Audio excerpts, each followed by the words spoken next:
And those who are actually defending the rogues, they are mostly from southern Nigeria. Those who can speak big grammars, those who can be like Starboy, Starboy, Ikene Shatabandu, fake Pastor Ruga, special advisor to Bukuari on condolences visit and burial arrangements. Or Shubadi, they can speak fluently. You know what I mean? They are the deceivers.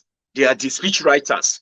They are the grammatical professors who are secondary and second fiddle to a bunch of barbarians who seized power for one thing and one thing only, to loot, to destroy, and to sorry, let me take that again.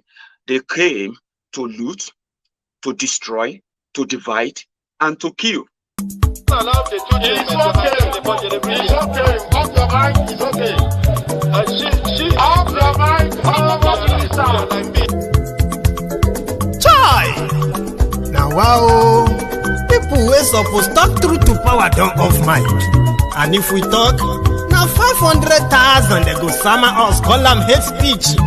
But fear not, Maiyegun don't come. Him go torchlight every corner, nooks and cranny of all these bad people where they spoil our country. Nigerians are poor. Government taxes continue to dwindle, and government continue to fail to meet up their obligations and responsibility to the people. Salaries are beginning to, salaries are unpaid.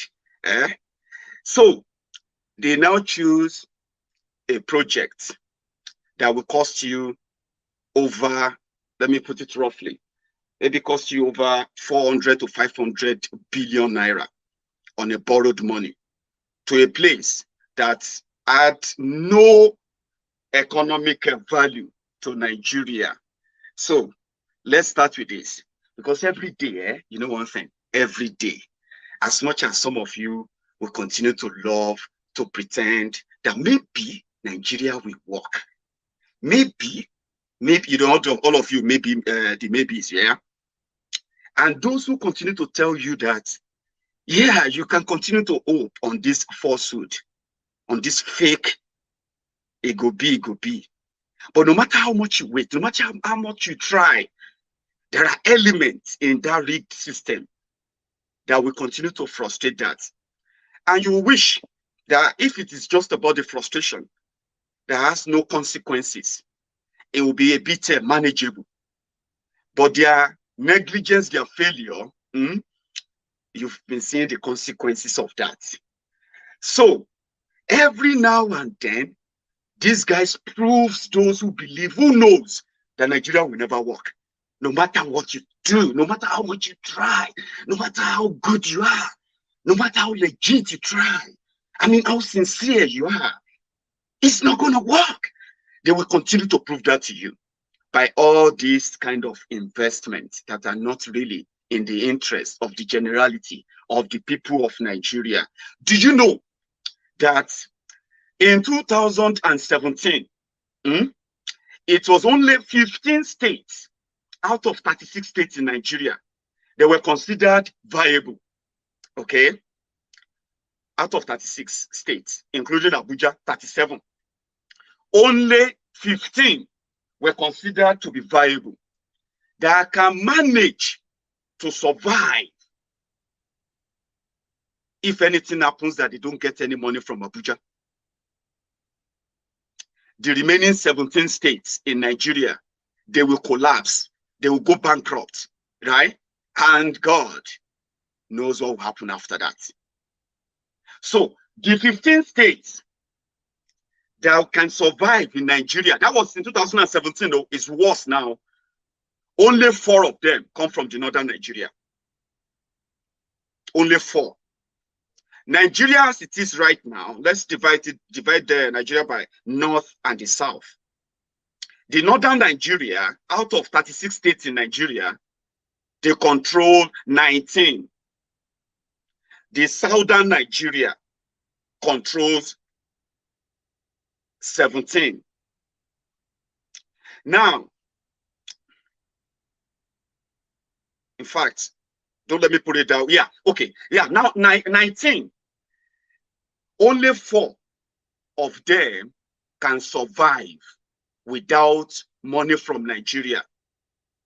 And those that can survive, according to the stats, are, let me read them out. From the northern Nigeria, they are Niger, Kaduna, Kano, and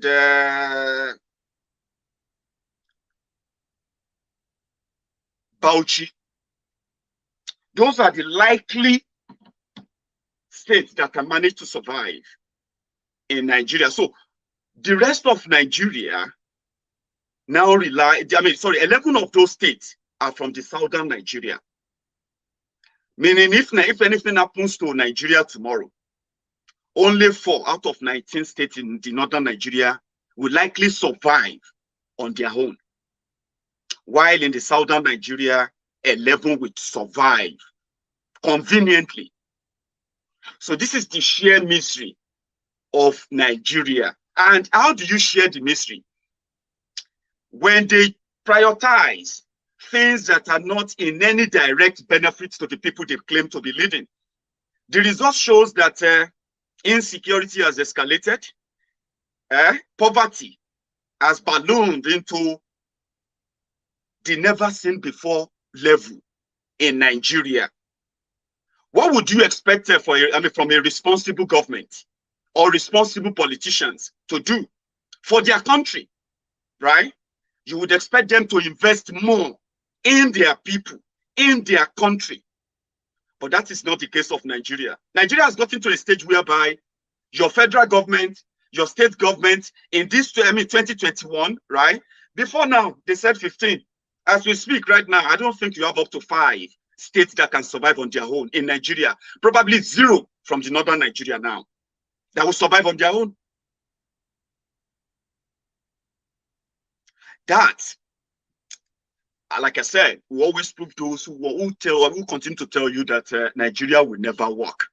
So they didn't invest. They're not interested in investing in anybody. They rather, because as we speak, Nigeria can no longer, Nigerian government, your state, your local government, your federal government, they can no longer execute any meaningful project in Nigeria now without having to borrow to fund it. All the major projects you are seeing around right now, the ongoing rail construction between Lagos and Ibadan, and all these guys, they are constructions funded by borrowing on large scale, which later resulted into the crash of your naira. So they can't do anything except they borrow, anything major. So what they are now trying to battle with whenever they write their budget is to make sure that they allocate that your tax money. Because as more people lose their job, right, the less government will see in tax. So for the few of you who are still managing to pay tax, right, they have to increase the tax. They have to increase the way they extort you.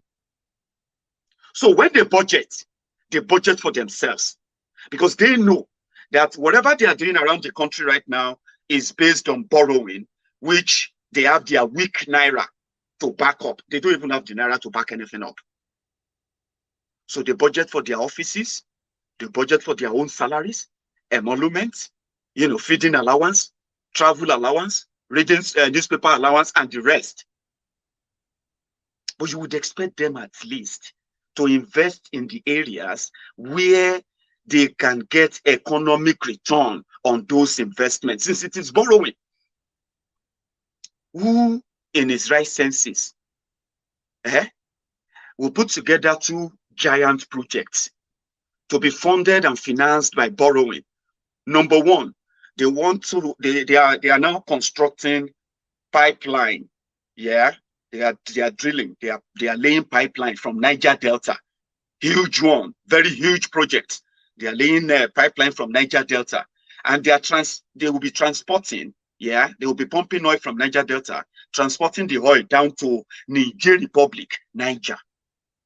That's the first giant project of Buhari. And their plan is to finish the project before Buhari's tenure ends in 2023. The second project is to construct, with a borrowed money, to construct rail line from Kano to Maradi in Niger State. There is nothing commercial there. for Nigeria. While every year they will come back to budget on how to pay the loan for that completely misplaced priorities. The rest of the country will have to pay. Because every year when they put the budget together, what they do is that the report came just today that last year, Nigeria government under Buhari, they spent nearly 7 trillion naira paying salaries and servicing debt. So when they came in, they told us that the overall debt of Nigeria, local and foreign, was $60 billion. That was what Jonathan left. When Buhari came in, from that 60 billion, within 5 years now, Nigeria's debt has now jumped over 100 billion with the latest borrowing. So they need to finance that. When they tell you that they are servicing debt, they are not paying back debt. They are just assuring their lenders that we are still committed, we will pay, but take this. In this year's budget of 13.9 trillion, nearly 14 trillion naira budget, they are going to spend, on themselves, though, they are going to spend over 70% of that. Out of that 70%, they are going to spend nearly 5 trillion naira servicing the debt that Nigeria is currently owing. After they have devalued the naira to the point it is right now, it's going to get worse. But you will expect them to invest in that country, invest in something that will yield real return. Insecurity is escalating, you know that. The Kaduna-Abuja Expressway, which is now a no-go area, people have resorted into jumping into the train. Kaduna, Rigaza, Abuja rail line. Now, they are also being attacked on that rail line too, on that track. Or probably for those who have experienced your train to suddenly stop midway. Insecurity. So for us in the southern Nigeria, especially the Lagosians, especially those of you who are going to travel through the corridor of a Lagos-Ibadan Expressway very soon, just as people are already experiencing from Ibadan-Ogbomoso Expressway right now, Ibadan-Oyo Expressway from Ibadan. People now know that they can either fall into the trap of kidnappers in that axis. So they are building rail line that Lagos-Ibadan. So maybe very soon, what you will be experiencing is that you have to abandon Lagos-Ibadan Expressway. Yes, when the news of these invasions, attacks, that some of you are really, you don't know how to react to them because they are isolated cases. They're happening here, there. They haven't really happened in a large scale. So maybe that's what we end up to in the southern Nigeria. But nevertheless, a rail line from Kaduna to Abuja is economically sensible. A rail line from Lagos to Ibadan to Ogbomoso is economically sensible. A rail line from Lagos to Port Harcourt, to Calabar, to the eastern part of Nigeria is economically sensible.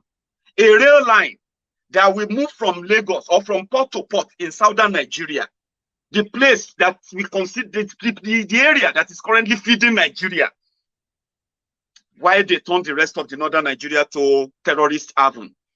You know what I'm talking about?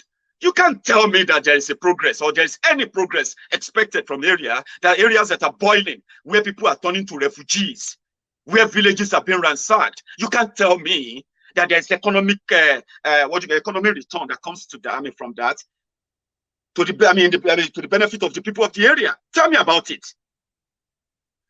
So the southern Nigeria, where they